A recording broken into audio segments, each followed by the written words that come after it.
Subscribe करें और bell दबाएं ताकि कोई खबर रह न जाए।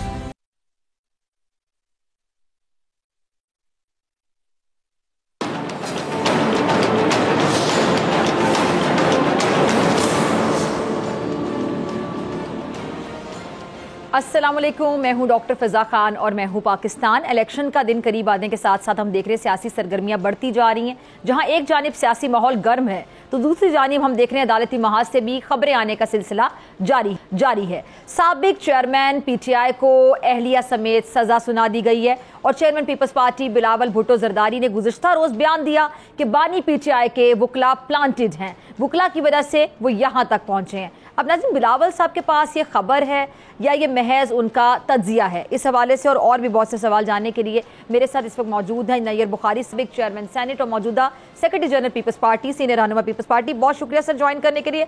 बुखारी साहब, सबसे पहले इनिशियल रिमार्क्स, बानी पीटीआई को अहलिया समेत इलेक्शन से पहले सजा हो गई है। अच्छा, माजी में भी हमने देखा कि नवाज शरीफ साहब को सजा हुई, पीपल्स पार्टी भी खुश है नून लीग की तरह कि मैदान साफ हो गया? शुक्रिया। वो देखिए, हम तो बात इसमें खुशी की इज़हार की बात नहीं है, हम तो मेरिट की बात करते हैं। अगर तो प्रोसिक्यूशन के पास सफिशिएंट मटेरियल है तो वो ऑब्वियसली अदालत के सामने पेश करते और पेश अगर किया है तो उनकी कन्विक्शन होगी।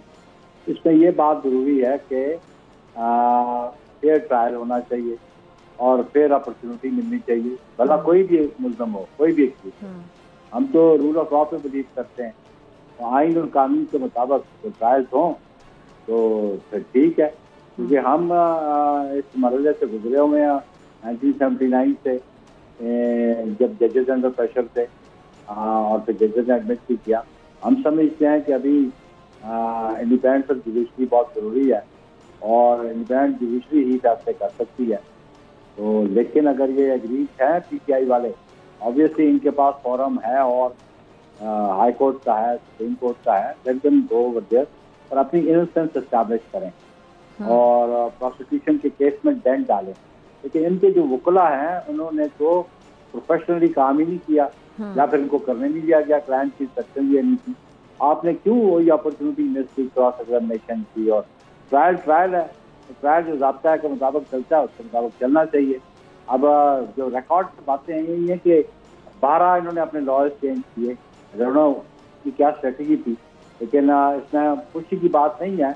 हम ये समझते हैं अगर किसी ने जुर्म का इर्तिकाब किया और ये एस्टैब्लिश होता है to evidence, he should be convicted.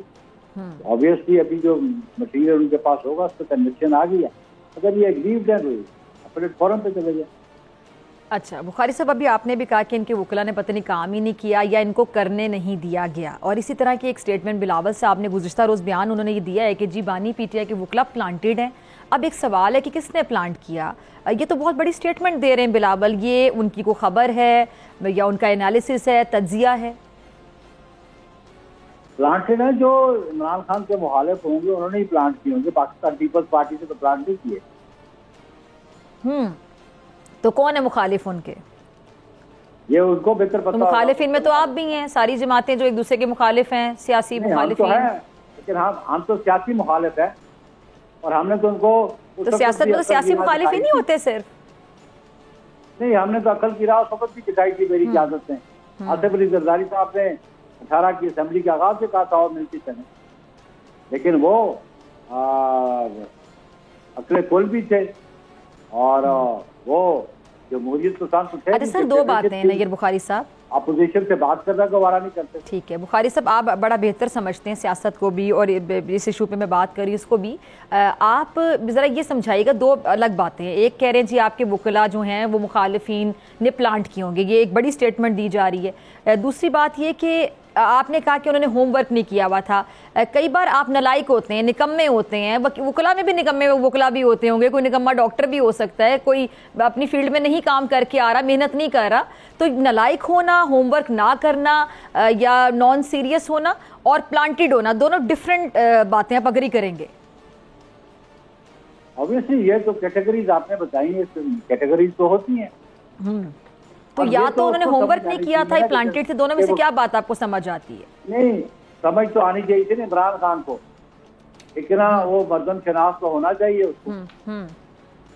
कि वो किसको अपॉइंट कर रहा है, किसको नहीं कर रहा है। और फिर आप देखें, वो तो शुरू से कहते थे मेरी टीम अच्छी नहीं मिली। बुकला की टीम भी फिर अच्छी नहीं मिली। गलत है, जो अच्छी टीम भी थी, प्रोफेशनल लॉयर्स थे, प्रोफेशनल लॉयर्स को एंगेज करते, प्रोफेशनल लॉयर्स नहीं देखते होते। ठीक है, चलिए आगे चलते हैं। पार्टी के साथ मुंसलिक हो जाते हैं। ठीक है, उन लॉयर्स का कंडक्ट आपके सामने है। कभी एक जमात थी, कभी दूसरी जमात थी, कभी तीसरी जमात थी। तो क्या कोई प्रोफेशनल लॉयर केस लड़ना नहीं चाह रहा था? क्या समझ आती है आपको? अब ये मुझे नहीं समझ आती कि लड़ना चाह रहा था नहीं चाह रहा था, लेकिन ये तो क्लाइंट की अपनी कैपेसिटी है, वो किसको एंगेज करता है। सर, लतीफ खोसा साहब भी प्रोफेशनल वकील नहीं लगते आपको? लेकिन उसके साथ साथ वो कहीं और भी उनकी वाबस्तियां हो सकती हैं। कहीं और वाबस्तियां हो सकती हैं? समझी नहीं मैं आपकी बात। खोसा साहब के बारे में कह रहे हैं? वो आप समझती हैं, आप कहना नहीं चाहते अपने मुंह से। ये तो आप लोग करते हैं, सियासतदान। नहीं, कोई बात ही नहीं करते। मैं तो कुछ समझना चाह रही हूँ क्योंकि आप भी आधी बात कर रहे हैं। जी जी। डॉक्टर साहबा, लतीफ खोसा को जितना पीपल्स पार्टी ने प्रमोट किया और जितना एलिवेट किया, उसको किसी ने नहीं किया। लतीफ खोसा को 2003 में सेनेटर बनाया, लतीफ खोसा को 2008 में अटॉर्नी जनरल बनाया, लतीफ खोसा को 2011 में एडवाइजर बनाया, और लतीफ खोसा को 2011 में फिर हमने गवर्नर भी बनाया। लेकिन प्रोफेशनल वकील वो नहीं बन सके आपके मुताबिक? वो प्रोफेशनल वकील है, लेकिन उन्होंने अपनी कारकर्दगी नहीं दिखाई। अपनी कारकर्दगी दिखाते ना, 12 तारीखें लेते रहे, प्रोसीडिंग्स में पार्टिसिपेट करते रहे, और सब वो देखे ना जी, इन केसेस में वो लतीफ खोसा था भी नहीं। वो तो और मैटर्स का केस है जो हाई कोर्ट, ट्रायल कोर्ट में। तो आप ये कह रहे लतीफ खोसा साहब प्लांटेड थे? लतीफ खोसा ट्रायल कोर्ट में नहीं था। आपने कहीं और वाली बात भी की ना, कहीं और मुखालिफिन इस तरह की बात भी की ना आपने भी। तो ये जो है ना, मैं तो ओवरऑल आपसे समझना चाह रही हूँ ना कि आप जो बात कर रहे हैं। जी जी। कैपेसिटी तो क्लाइंट में होनी चाहिए ना, जो जज अबैन who will rule, he should understand ना। चलें आगे चलते हैं। ठीक है, आगे चलते हैं। बिलावल साहब ने, बुखारी साहब, गुज़िश्ता रोज़ जलसे में एक बार फिर लेवल प्लेइंग फील्ड की शिकायत की है। इलेक्शन कमीशन ने तो सबको लेवल प्लेइंग फील्ड दे दी है, लेकिन आप लोगों को अभी भी लेवल प्लेइंग फील्ड नहीं मिल रही है। फिर एक जहन में सवाल आता है कि फिर कैसे आप पहले से ज़्यादा वोट हासिल करने का दावा करते हैं, हुकूमत बनाने का भी दावा किया जा रहा है आपकी जमात की जानिब से, बगैर लेवल प्लेइंग फील्ड के? देखिए जी, बगैर लेवल प्लेइंग फील्ड के हम तो आप एतमाद करते हैं अवामी कुव्वत पे, अवाम के वोटों पे। ये लेवल प्लेइंग फील्ड हमें छीनी जाती थी, एक तो छीनी गई, फिर भी हम जीते, अवाम ने हमें मुंतखब किया, 93 में हम जीते। फिर यानी लेवल प्लेइंग फील्ड मैटर नहीं करती ना, इसका मतलब ये है? तो नहीं, मैटर करती है, लेकिन उस पर रिजल्ट जो हम अचीव करना चाहते हैं, शायद वो हमें जो हमारे जो रिक्वायर्ड नंबर होता है शायद वो नहीं मिलती हमें। अच्छा। लेकिन हम सक्सेसफुल तो होते हैं, नंबर ऑफ सीट्स हमारा थोड़ा ये रिड्यूस कर। फिर लेवल प्लेइंग फील्ड ना होना आपके लिए अच्छा साबित हो जाता है ना, कि आप सक्सेसफुल हो जाते हैं लेवल प्लेइंग फील्ड के बगैर? तकलीफें है, क्योंकि हमें कभी भी इन्होंने सिंपल मेजोरिटी भी हासिल करने नहीं दी। अगर फ्री एंड फेयर इलेक्शन हो तो पाकिस्तान पीपल्स पार्टी बड़ी आसानी से सिंपल मेजोरिटी हासिल कर सकती है। अच्छा, तो सर ये कल को इत्तेहाद भी होता हुआ नजर आएगा हमें? आप लोग नून लीग के साथ बैठेंगे? क्योंकि अभी तक तो यही खबरें सामने आ रही कि नून लीग के साथ आप लोगों ने नहीं बैठना। आप मीडिया वाले क्यों जल्दबाजी में होते हैं? Let's see result come on 8 को हम डिसाइड करेंगे हमने किसके साथ बैठना, किसके साथ नहीं बैठना। जरदारी साहब ने कहा है कि जी आप बात मुकम्मल करें। बुखारी साहब, डिपेंड करता है 8 तारीख को रिजल्ट क्या होंगे national council, then we will decide.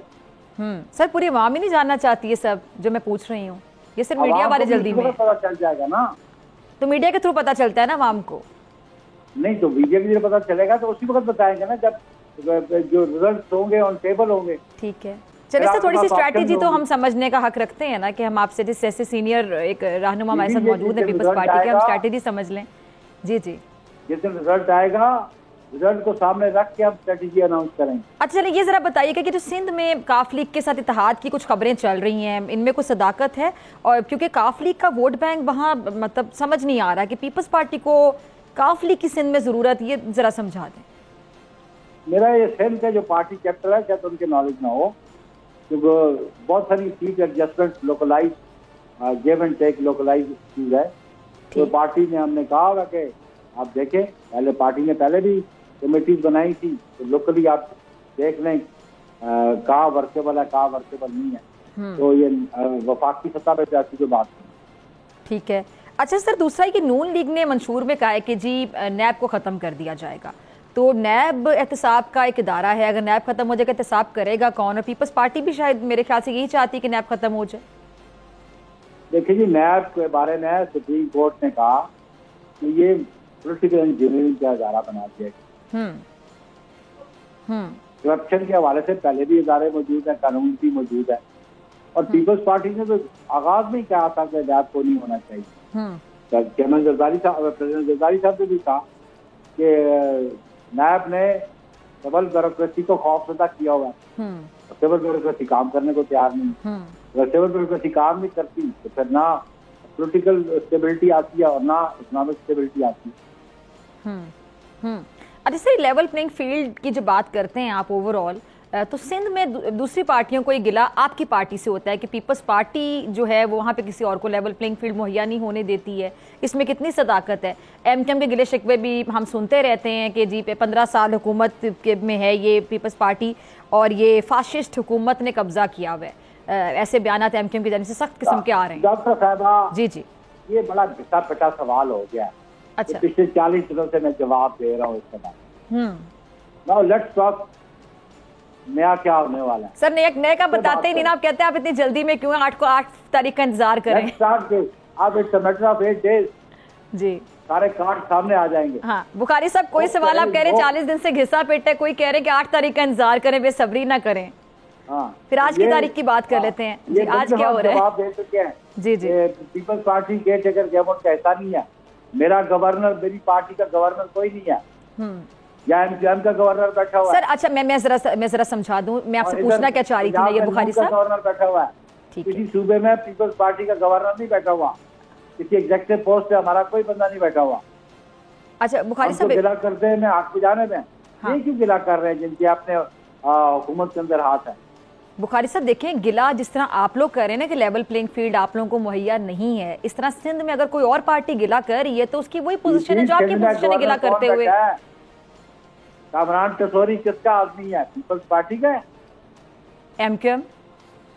तो फिर एमकेएम क्यों गिला करती है लेवल प्लेइंग फील्ड में? फिर आप मुझसे सवाल करती। इधर जो गवर्नर पंजाब में बैठा है वो पीपल्स पार्टी का है, नून का है। ठीक, तो फिर आप खुद आप अपनी जजमेंट दे दें। अच्छा, जजमेंट से मुझे याद आया कि जो जजेस पर तनकीद होती है बुखारी साहब, ये कैसा सिलसिला है जो चल निकला? यहाँ पे मैं जरा पीपल्स पार्टी को क्रेडिट देना चाहूँगी कि आप लोग जजेस पर, फैसलों पर उस तरह तनकीद नहीं करते जैसा कुछ पार्टियाँ करती हैं। और ये जजेस की जब किरदार खुशी शुरू हो जाती है और पर्सनल ग्रज समझ लिया जाता है कि पता नहीं कोई खुदा ना ख्वास्ता अगर कोई जजमेंट आ गई है, मर्जी मंशा के खिलाफ कोई फैसला आ गया है, तो वो तो कोई किसी के साथ साजिश हो गई है, ये गलत हो गया है, ये कैसा तासुर है? देखिए, जजेस की पर्सनैलिटी को मलाइन नहीं करना चाहिए। जजमेंट पैट्रियटिज्म होता है, जजमेंट जो उसके प्रॉस कॉन्स देख के बंदा बिल्कुल पार्टिसिपेट जजमेंट पे होता है ना, जजेस पे तो नहीं ना होता पर्सनल अटैक्स, आर्गू कर सकता है। लेकिन जजेस को आइन इस बात की इजाजत नहीं देता कि उनके कंडक्ट में पार्लियामेंट में आप डिस्कस करें। इवन मेंबर ऑफ पार्लियामेंट पे पाबंदी है कि जजेस के कंडक्ट को जो उनका प्रिविलेज जगह है वहाँ पे वो डिस्कस करें। बाकी जो आप क्या बात करें। अच्छा सर, ये 18वीं तरमीम का आगे आप मुस्तकबिल क्या देखते हैं? क्योंकि कुछ पार्टियां इस हवाले से अपनी राय का इजहार कर चुकी हैं, लेकिन जरदारी साहब इसको बहुत बड़ा तोहफा समझते हैं और कहते हैं कि उनकी तरफ से एक बहुत बड़ा तोहफा है पीपल्स पार्टी की तरफ से 18वीं तरमीम। 18वीं तरमीम में बहुत सारी चीजें हैं, बहुत से ज्यादा अमेंडमेंट हुई है 18वीं तरमीम के जरिए। स्पेसिफिक है तो उसकी बात हो सकती है, लेकिन असल बात यह है कि तरमीम करने के लिए भी 2/3 मेजोरिटी दोनों हाउसेज की चाहिए। जब सियासी जवाब किसी के पास 2/3 मेजोरिटी होगी तो फिर वो बात करे।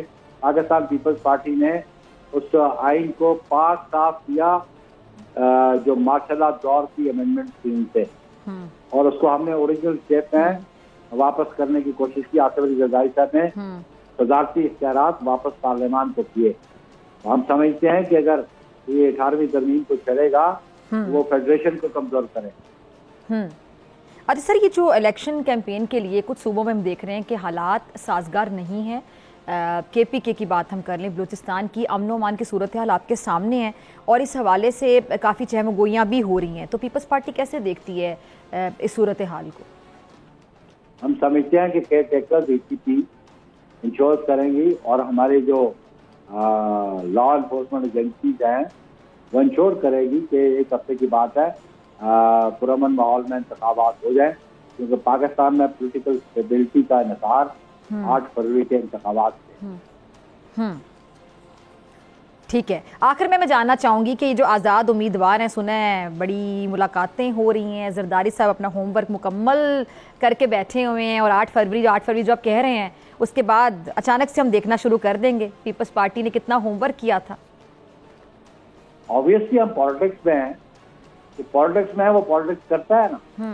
तो सर, ये जो बात हो रही है कि आज़ाद उम्मीदवारों के खुदा ना ख्वास्ता रेट लगेंगे, ये लफ्ज़ इस्तेमाल किया जा रहा है, ये लफ्ज़ इस्तेमाल किया जा रहा है। जब बातें हों बिल्कुल हम उनको परसुएट करेंगे, हम उन्हें अपनी तरफ अट्रैक्ट करेंगे। सर कैसे? ये इस पे बड़ी तनकीद हो रही है कि ये जब ये आज़ाद उम्मीदवार हैं। डॉक्टर साहबा, don't interrupt when I am talking. जी बुखारी साहब, एक गैर-आईनी बात है कि आज़ाद से रुजू करना, बिल्कुल गैर-आईनी नहीं है। देखिए, मेरा अगला सवाल आप सुन लीजिए। जो तनकीद हो रही है, जो इल्जामात लगाए जा रहे हैं कि उनके रेट लगाए जाएंगे, इस लफ्ज का इस्तेमाल किया जा रहा है, उनके जमीन खरीदे जाएंगे, ये एक बहस छिड़ी हुई है। इस पे मैं आपका सिर्फ कमेंट चाहूंगी। नहीं, कमेंट की बात नहीं, हम तो करप्शन और करप्ट प्रैक्टिसेस में बिलीव नहीं करते। अगर इस किस्म की बात है तो DCP उसका नोटिस ले, उसका पार्लियामेंट ले। ठीक है जी बुखारी साहब, बहुत शुक्रिया आपके वक्त के लिए। नाज़रीन, आपसे मुलाकात इस शॉर्ट ब्रेक के बाद।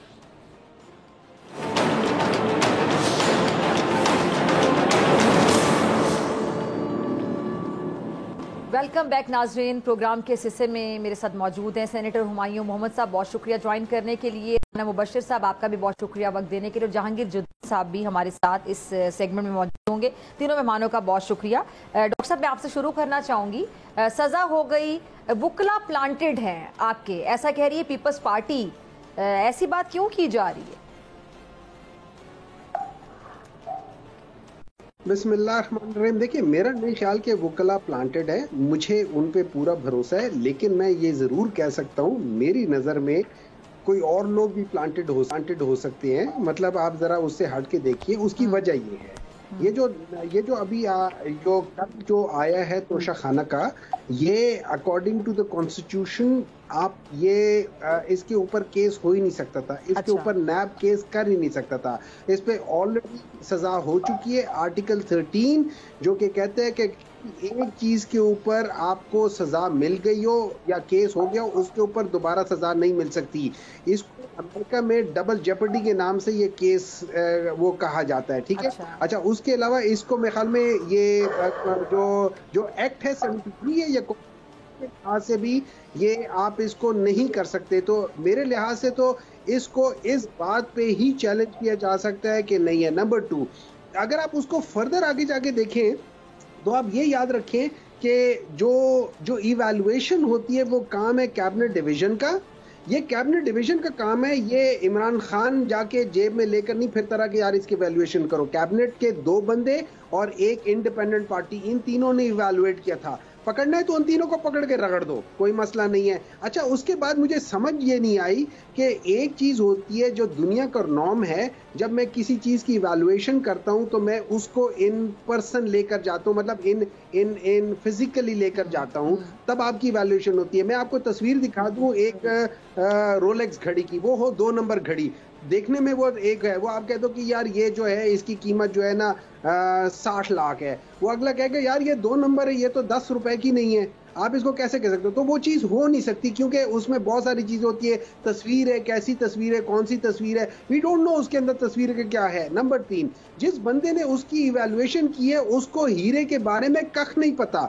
हीरा क्लैरिटी उसमें देखते हैं, कलर देखते हैं, उसमें आप देखते हैं कि उसके अंदर पार्टिकल्स कितने हैं, उसके अंदर देखते हैं कैरेट क्या है, वो कहते हैं ये इतने ग्राम का है। So that means he doesn't know what he is talking about. Plus उसको एक जो सर्टिफिकेट होता है, ऑथेंटिक सर्टिफिकेट, वो देने की इजाजत नहीं होती। ये याद रखें, जब मैं हीरो की इवैल्यूएशन करने जाता हूं, मैंने किसी ऑथेंटिक इवैल्यूएटर से लेकर उसकी एक एक चीज को देख के परख के फिर इवैल्यूएट होता है। इस तरीके से इवैल्यूएशन नहीं होती। अच्छा। तो ये पूरा जो फ्रॉड का तरीका हुआ है, इसमें अगर आप मुझसे कहें कि वो प्लांटेड है, मैं कहूंगा कि मुलजिम भी प्लांटेड था, मुलजिम भी प्लांटेड है, लॉयर्स भी प्लांटेड है, बाकी सारे जो हैं वो जेन्युइन है। चलें जी, आपका पॉइंट आ गया। जहांगीर जदौन साहब, फिर राना साहब आपकी तरफ आती हूँ। जहांगीर साहब, ये प्लांटेड वकला, ये बात बाकी समझ नहीं आ रही है। अभी पहले सेगमेंट में नैयर बुखारी साहब मेरे साथ मौजूद थे पीपल्स पार्टी से, और वो भी कुछ इसी किस्म की गुफ्तगू कर रहे थे। बिलावल साहब ने भी इस पर खुलकर बात की है। तो आप तो माहिर कानून हैं, ये बात तो की जाती रही कि जी इनके वकला का होमवर्क सही नहीं होता था, गैर संजीदगी का आलम जो था वो सबके सामने था।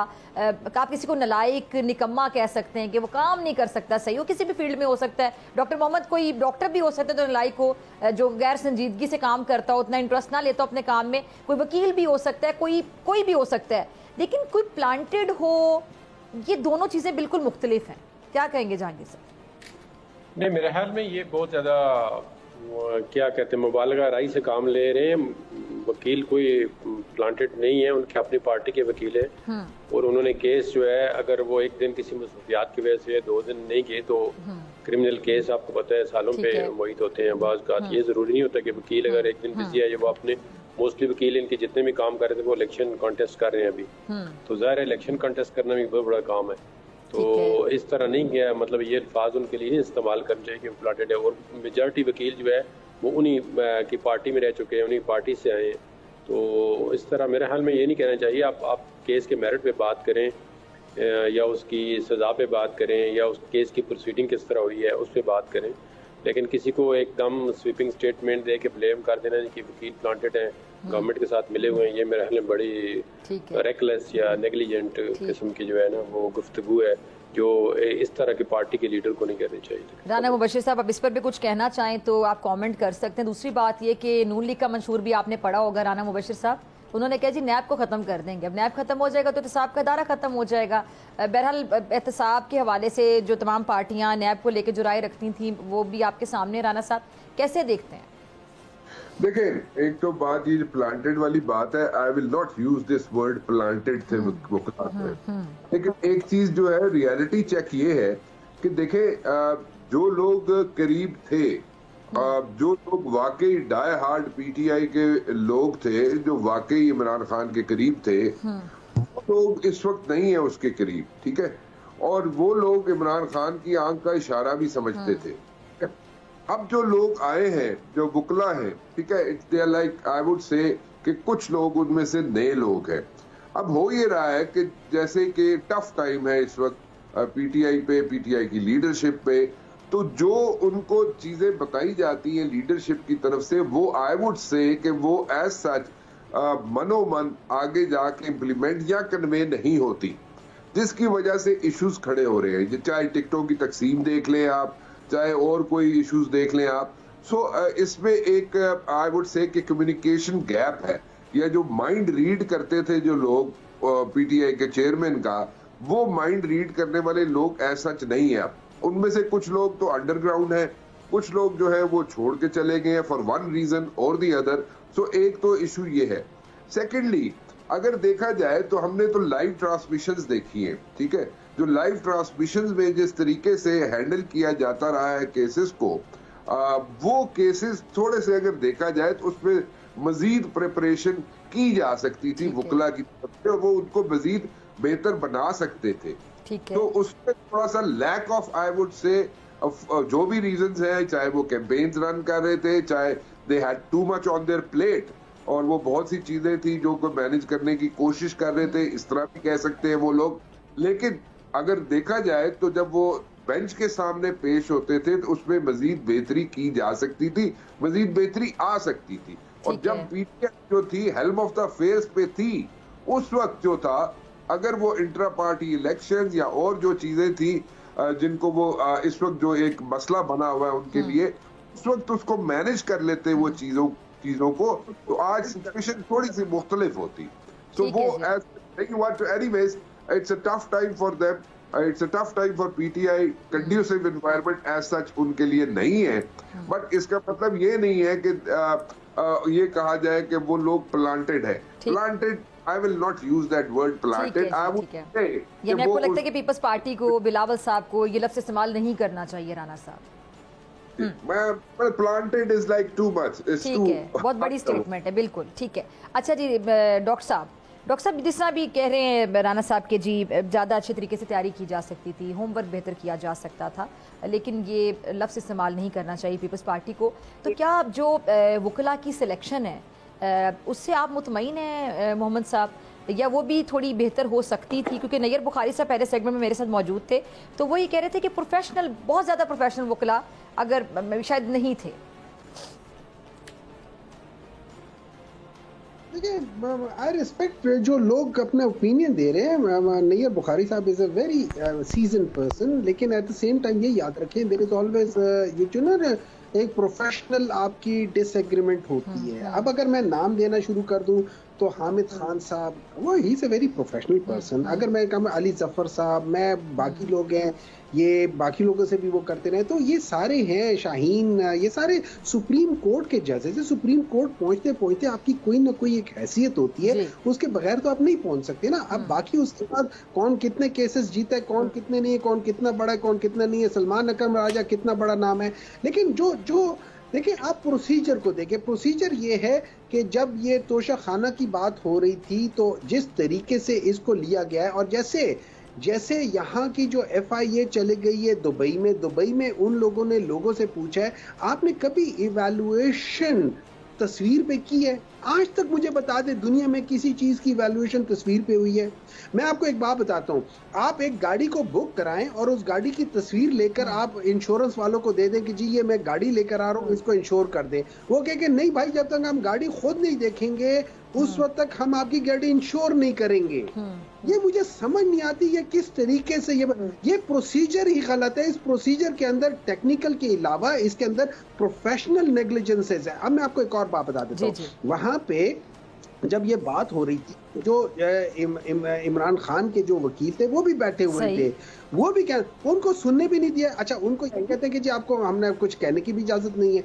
जब आप ये सारी चीजें कर लेते हैं, अच्छा दूसरी तरफ हम देखते हैं, दूसरी तरफ अच्छा ये तो रूल्स है ना, रूल्स क्या कहते हैं? रूल्स कहती है कि जो कैबिनेट डिवीजन है वो उसकी प्राइस इवैल्यूएट करके बता देगा और उसका इतने % आपने देना होगा। अब कैबिनेट डिवीजन ने जो कर दिया, हमने उतने % दे दिया। जब एक दफा चीज आपकी हो जाती है, फिर आप उसको बेचो ना बेचो आपकी मर्जी। आप उसमें ये कह दो कि यार आपको बेचना नहीं चाहिए था, ये एक मॉरली वो है, मैं उस पर एग्री कर सकता हूं कि नहीं बेचना चाहिए था, वो मैं मान सकता हूं, but that is not a crime. लेकिन क्राइम क्या है? क्राइम है कोई ऐसी चीज लेके आना जो कि रूल्स में मना है। फॉर एग्जांपल गाड़ी, फॉर एग्जांपल एंटीक, ये आप ले ही नहीं सकते। लेकिन 3 ऐसे बंदे हैं जिन्होंने गाड़ियां ली हैं, उनमें से एक है आसिफ अली जरदारी, दूसरा है क्या नाम है मियां नवाज शरीफ, और तीसरे मरियम नवाज। इन तीनों ने गाड़ियां ली हैं। तो मेरा सवाल उठता है कि क्या ये जो बाकी लोग हैं जो प्रोसिक्यूशन कर रहे हैं, क्या उनको ये समझ? ठीक है जी, चले ठीक है, आपकी इजाजत से जहांगीर साहब आएंगे और आधे लोग होंगे इस सिस्टम के ऊपर। फिर हम कहते हैं कि ये सिस्टम नहीं चल रहा। वो सिस्टम इसलिए नहीं चल रहा कि ये नाइंसाफी और जुल्म का सिस्टम है। और अली रज़ा अन्हो आज से कितने अरसा पहले कह गए थे कि इस किस्म का सिस्टम नहीं चल सकता। जहांगीर साहब मुस्कुरा रहे थे, आप कुछ कहना चाह रहे हैं? नहीं, वो इन्होंने मरियम नवाज का नाम ले लिया, उसने वो गाड़ी नहीं ली, वो यूसुफ रज़ा गिलानी थे, ये शायद भूल गए हैं। उन्होंने गाड़ी ली थी, उनके खिलाफ तो शाखाना रेफरेंस चल रहा है। बात यह कि अब देखें, जो चीज़ें आपको अलाउ करती हैं तो शाखाना से गिफ्ट वो आप ले सकते हैं रूल्स के मुताबिक।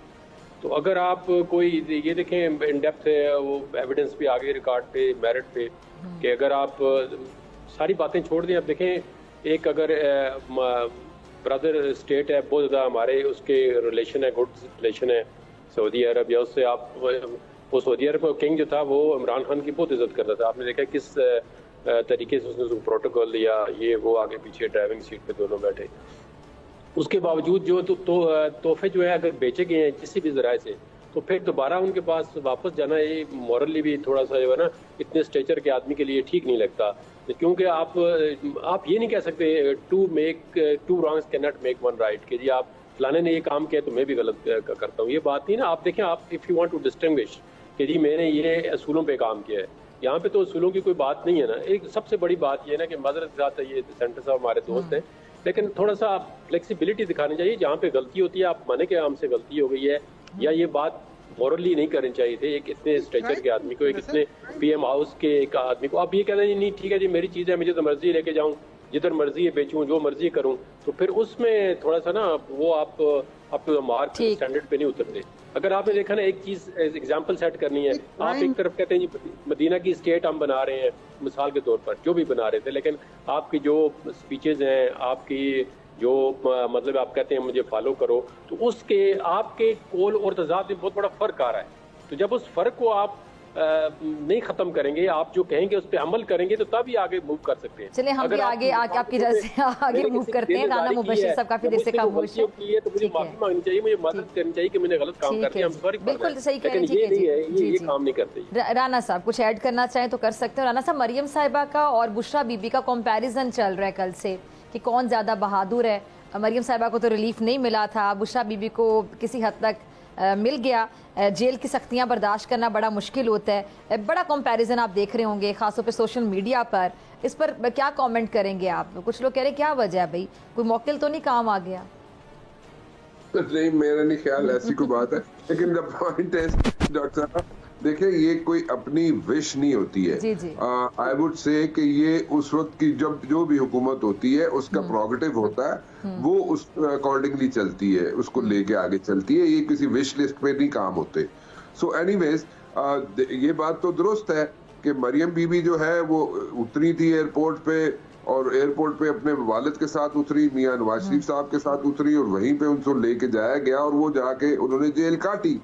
उनको ऑप्शन मिली नहीं मिली, उनको रेस्ट हाउस की ऑप्शन मिली, मरियम बीबी को नहीं मिली, और उन्होंने कहा नहीं कि मैं जेल में रहूंगी, ये मुझे नहीं पता, ये बात जरूर हो रही है, लेकिन I am not prepared to that. But then again बात तो सिंपल सी है कि मरियम बीबी ने जेल काटी, उसमें तो कोई उसमें दो राय नहीं है, दैट्स अ रियलिटी। ठीक है, अब बात आ गई बुशरा बीबी की। तो बुशरा बीबी जो है वो भी अगर देखा जाए, अगर वो उनको डिटेन किया गया, हाउस अरेस्ट किया गया, तो वो उनकी कोई अपनी विश नहीं होगी मेरे ख्याल में। कि ये नहीं हो सकता कि उनकी मर्जी हो जी जी मैं जेल नहीं करती, मैं घर जाके डिटेन कर दूं मनू, वो नहीं हो सकता। किसी किस्म का रिलीफ समझेंगे? रिलीफ यही है कि देखिए देखिए जेल में रहना, जेल की सख्ती बहरहाल अलग सख्ती होती है, एक नफ्सियात होती है कि आप जेल में बैठे हुए हैं। जी जी बिल्कुल होती है डॉक्टर साहब, जेल होता है, उसमें जो मर्जी करते हैं। इसको कैसे एनालाइज करेंगे कि जेल? जी हाँ बिल्कुल डॉक्टर साहब, देखें जेल जो है उसकी सख्तियां बहुत ज्यादा हैं, उसमें एक प्रेशर बहुत ज्यादा आ जाता है नफ्सियाती तौर पे। बिल्कुल होता है जी, बिल्कुल होता है, उसमें कोई शक नहीं है। और अगर कंपैरिजन किया जाए तो मरियम बीबी ने जो है जो सख्तियां काटी है जेल में, उसमें वो सबके सामने है, इसमें कोई ऐसी बात नहीं है। शायद वो उस तरीके से जिस तरीके से जो सख्तियां काटी थी उनको शायद बयान मेरे ख्याल में आज तक नहीं कर सकी, वो मेरा जाती ख्याल है। I can be wrong, but then again जो सख्तियां उन्होंने काटी है उसको सही तरीके से बयान नहीं किया गया। लेकिन जहां पे देखा जाए, अगर बुशरा बीबी की बात की जाए तो ठीक है, एक और हमारा माशरा ऐसा है, सोसाइटी ऐसी है, अगर हम रिलीफ दे सकते हैं खवातीन को, और जितना भी रिलीफ दिया जाए, मतलब फर्स्ट लेडी रह चुकी है वो, अगर रिलीफ मिला उन्हें तो आई वुड से कि वो एक उसको दूसरे तरीके से लेना चाहिए, एज अ फर्स्ट लेडी लेना चाहिए। लेकिन अगर देखा जाए मरियम बीबी को, तो उसने तो सख्तियां काटी है भाई। अपने वालिद के सामने अगर किसी औरत को किसी के सामने गिरफ्तार किया जाए जैसे मरियम बीबी को किया गया, तो दैट इज ऑल्सो हमारे मुआशरे में उस चीज को बड़ा वो इम्पैक्ट होता है माइंड पे। और ये तो बात बिल्कुल सही है, इसमें कोई दो राय नहीं होनी चाहिए कि मरियम साहिबा ने बतौर बेटी अपने बाप का बहुत साथ दिया, शायद बेटों से बढ़कर साथ दिया, बहुत कुर्बानियां। ठीक है जी, मुश्किल वक्त में अपने वालिद का साथ दिया। डॉक्टर साहब आपका कॉमेंट इस पर, और उसके साथ साथ ही जो KP के बलूचिस्तान के हालात हमारे सामने हैं, अमन व अमान की सूरत हाल भी आपके सामने। डॉक्टर साहब आपकी पार्टी इस हवाले से क्या राय रखती है, क्या कैसे देखते हैं आप? देखिए, सबसे पहले एक कमेंट, वो जो पहले बात हो रही थी ना तोशा खाना की उस चीजों की घड़ी की, मैंने ये कहा था कि ये मॉरली गलत बात हो सकती है, नहीं करना चाहिए था। I agree with that, but इसका ये मतलब नहीं है कि वो एक क्राइम हुआ है। क्राइम कमिट नहीं हुआ, बाकी मैं एग्री करता हूँ कि वो नहीं करना चाहिए था। एज अ दोस्त कोई गिफ्ट देता है, नहीं कहता था, हम लोग अक्सर इधर उधर कर देते हैं, नहीं करना चाहिए था। That I totally agree with that, but that's not a crime, उस पर सजा नहीं हो सकती। एक नंबर 2, जो आप बात करें कंपैरिजन मरियम नवाज के और बुशरा बीबी के दरमियान में, देखिए बुशरा बीबी को जब पता चला कि वो उस वक्त जेल में नहीं थी, मतलब उधर अदालत जो जेल में लगी हुई है उस जगह पे नहीं थी, जब उनको पता चला कि उनकी सजा हो गई है, she went and she surrendered over there. तीनों मेहमानों का बहुत शुक्रिया, वक्त की कमी है, बहुत शुक्रिया। इसी के साथ मुझे दीजिए इजाजत, आपसे मुलाकात होगी इंशाल्लाह पीर के रोज, सेम टाइम सेम चैनल। अगर जिंदगी ने वफा की, दुआओं में याद रखिएगा, अपना बहुत ख्याल रखिएगा। अल्लाह ने के बाद